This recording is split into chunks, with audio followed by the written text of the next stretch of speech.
یہ ہے خواجہ کالس صاحبہ، یہ یورپی یونین کی وزارت خارجہ کے حوالے سے سربراہ ہیں پورے یورپی یونین کے، ایک ملک نہیں بلکہ کئی ممالک کا اتحاد ان کی یہ خارجہ امور کی ہیڈ ہیں۔ وہ پاکستان کا دورہ کرتی ہیں، خواجہ کالس ان کا نام ہے، اور کئی کی طرف سے کارا کلاس بھی ان کو کہا گیا ہے۔ باہر خواجہ کالس نے پاکستان کا دورہ کیا تو ان کے لشکارے یہاں پہ نظر آئے، ان کے حسن کے لشکارے پاکستان میں دیکھے گئے۔ ہمارے وزیر اعظم صاحب ذرا دیکھیے، ڈپٹی وزیر اعظم صاحب دیکھیے کہ کس طرح سے ان کے ساتھ یہ ملاقات کر، ان کی ذرا نظروں پر دھیان دیجئے کہ کس طرح ان کے چہرے پر ان کی نظریں گڑی ہوئی ہیں۔ تو انہوں نے اپنے حسن کے لشکارے یہاں پہ پیش کیے۔ میلونی کو بھی کئی لوگ بھول گئے، جس طرح وہ پاکستان میں اپنی سرگرمیاں جاری رکھے، خصوصی طور پہ ہمارے وزیر اعظم اور ڈپٹی وزیر اعظم صاحب کے ساتھ ملاقات میں۔ اس کے علاوہ بھی ان کی طرف سے کئی ملاقاتیں کی گئیں اور انہوں نے پاکستان کو بڑا سراہا۔ کس مقصد کے لیے آئی تھی؟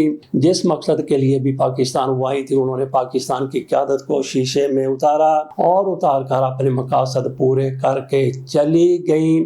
یہ خواجہ کالس تھی، انہوں نے بھی امریکہ اور ایران کے حوالے سے پاکستان کے کردار کو جس طرح سے سراہا، جس طرح سے پاکستان کی ثالثی کی بات کی اور جس طرح سے ہماری لیڈرشپ کو انہوں نے مبارکباد دی، ان کے کردار کو سراہا، تو اس پر یہ مزید بھی ان کے آگے بچھتے چلے گئے۔